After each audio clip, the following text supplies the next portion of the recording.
Thank you so much for coming to the show Yusuf भाई। आज से नहीं, इतने सालों से इतना जो आपको प्यार मिल रहा है, और आज भी आपके आने से पहले जिस तरह ये एक्साइटेड थे, कैसा फील करते हैं जब इतना इस आवाम से आपको प्यार मिलता है? सबसे पहले तो बिस्मिल्लाहिर्रहमानिर्रहीम, अस्सलाम वालेकुम। ये सब कौम की दुआएं होती हैं तो हम लोग परफॉर्म करते हैं, इन सब की मोहब्बत होती है तो हम लोग इतना अच्छा खेलते हैं।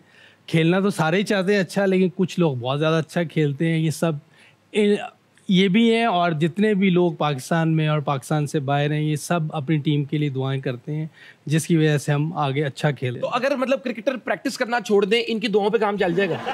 नहीं, ये नहीं हो सकता। तुसी किया ना इन्हां दी दुआवां दा काम? ये नहीं हो सकता। अच्छा, ऐसे भी नहीं है। वैसे अल्लाह चाहे तो ये भी कर सकते हैं, लेकिन प्रैक्टिस, कोशिश, मेहनत ये करनी है। तड़का है जिस तरह अच्छी दाल में देसी घ्यो, साथ दाल, तो थोड़ा बहुत नमक मिर्च जरूरी है, तो थोड़ा बहुत इनकी दुआ, थोड़ी बहुत ही प्रैक्टिस और मिल मिला के बहुत जरूरी है। आपके बगैर ना ये शो हो सकता है, ना आपकी दुआओं के बगैर एक क्रिकेटर अच्छा पाकिस्तान के लिए परफॉर्म कर सकता है। अपने लिए तालियां बजाएं।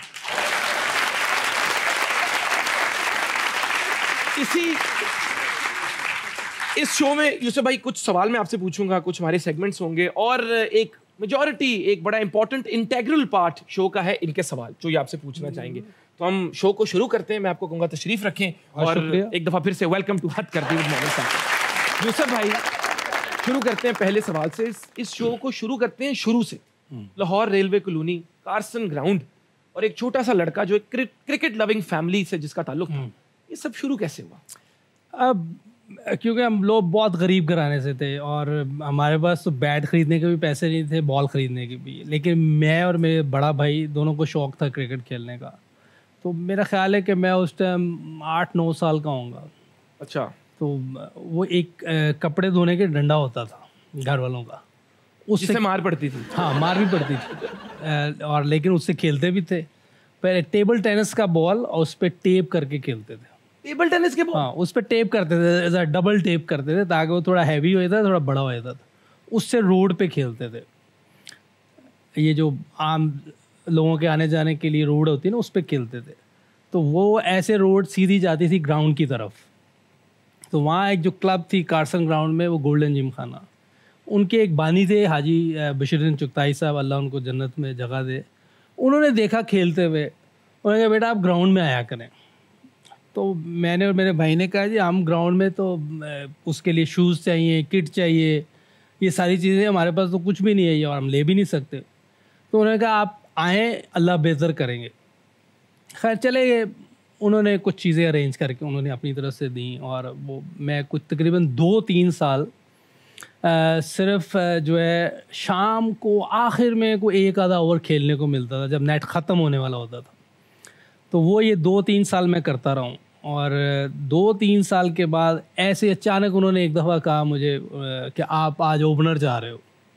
अच्छा। तो मैं ओपन चला गया। उस दिन अल्लाह ने मेरे से 45 रन्स करवाए। उसके बाद मैं उस टीम का रेगुलर ओपनर हो गया, और फिर मैंने वापसी मुड़ के नहीं देखा। ये आपके सामने फिर आगे का सफ़र। देखिए, आपके लिए सीखने का मौका है। स्विमिंग करने गए थे और पैर में शीशा लग गया, हाथ टूट गया, लेकिन फिर भी एक हाथ पीछे करके बैटिंग करते रहे। इतनी कमिटमेंट, इतनी डेडिकेशन कहाँ से आई? मैच हो रहे होते थे तो मैं छोड़ता नहीं था मैच। पुर्जे टूटे हुए हैं लेकिन आप खेल रहे हैं। हाँ, क्योंकि पुर्जे टूटने से हिम्मत हार गए तो फिर पीछे रह जाएंगे। पैर पे शीशा कैसे लग गया था आपके? वो क्योंकि उस टाइम हम स्विमिंग तो कर नहीं सकते थे, नहर में नहाते थे, तो नहर में लगा। अच्छा, आपने नहर में छलांग डाइव मार दी? उस टाइम जाते थे सब, हम अपने दोस्त जो थे सारे नहर पे जाके नहाते थे।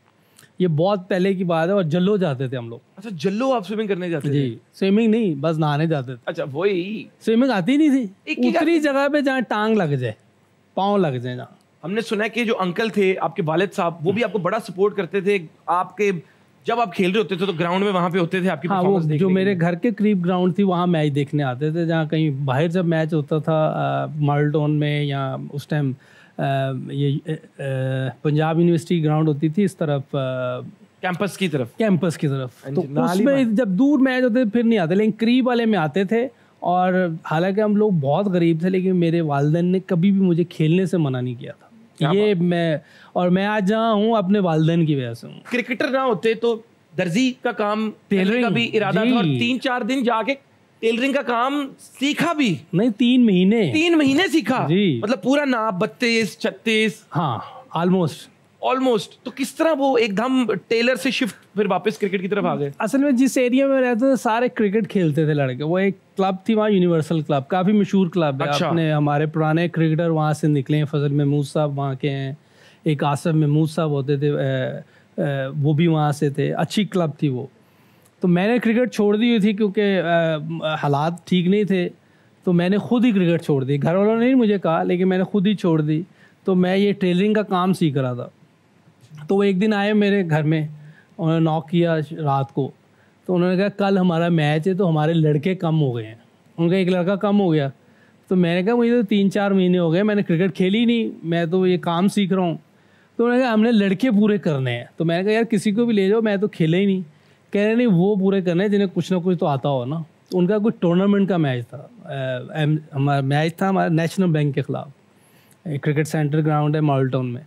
तो वो मुझे ले गए। मैंने घर वालों से पूछा, उन्होंने कहा शौक़ है खेल लो एक मैच। में चला गया सुबह।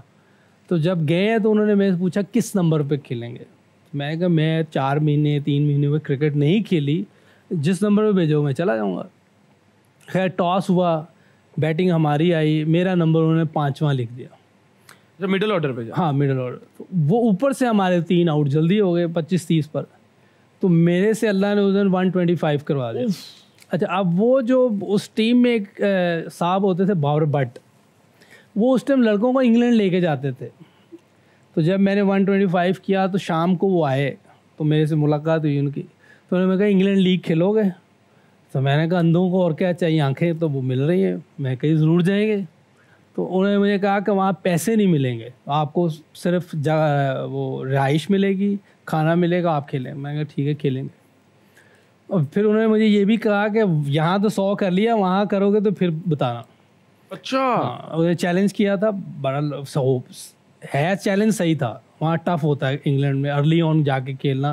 अप्रैल मिड में काफ़ी सर्दी होती है। तो मैं जब गया वहाँ, अल्लाह ने वहाँ भी सेंचुरी करवाई पहले मैच में।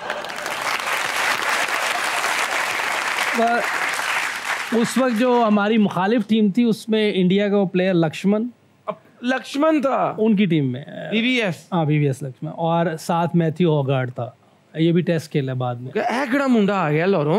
हाँ, वो भी नए थे, वो भी नहीं खेले हुए थे ना। वो इंडिया की तरफ से खेला था, लेकिन वो इस सीज़न के बाद वो खेल गया था इंडिया की तरफ से। मैं उससे अगले सीज़न के बाद खेल गया था पाकिस्तान की तरफ से। मैथ्यू हॉगार्ड मेरे से 2 साल बाद खेला। तो हम तीनों इंटरनेशनल क्रिकेट खेल गए थे सिमिलर टाइम पे। और कभी किसी टूर पे स्लिप होने का भी इरादा किया? फिर सुना घर वालों ने बुला लिया ना। स्लिप होने का मतलब पता है ना आपको? बाथरूम में स्लिप होने की बात नहीं कर रहे, पता है ना? इंग्लैंड में स्लिप होने का पता है। इंग्लैंड में स्लिप होना क्या होता है पता? इलीगल वहाँ रहना। हुन मैं वापस को नहीं जाना, मैं इधर ही यहाँ। लेकिन घर वालों ने वापस बुला लिया। मेरे जब मेरा इरादा तो यही था कि वापस ना आऊँ, उधर ही रहूँ। आपने क्या सेंचुरी मार के फिर? नहीं, वो तो सेंचुरी ना भी लगती तो इरादा यही था कि उधर ही रहना है। तो हालात ऐसे थे, पाकिस्तान खेलने का तो कोई इरादा ही नहीं था। तो लेकिन जब वालिदैन से बात हुई तो उन्होंने कहा नहीं आप वापस आ जाओ। तो मैं फिर वापस आ गया। आपका माइंड चेंज हो गया? कोई उनको जब पसंद, ये तो उनको क्रेडिट जाता है कि अगर आपको वो कह देते कि रुक जा, तो फिर आप ना टीम के लिए खेलते, ना इस मुल्क को इतना बड़ा लेजेंड मिलता। जी, ये मैं इसीलिए कह रहा हूँ कि मैं आज जो कुछ हूँ अपने वालिदैन की। अगर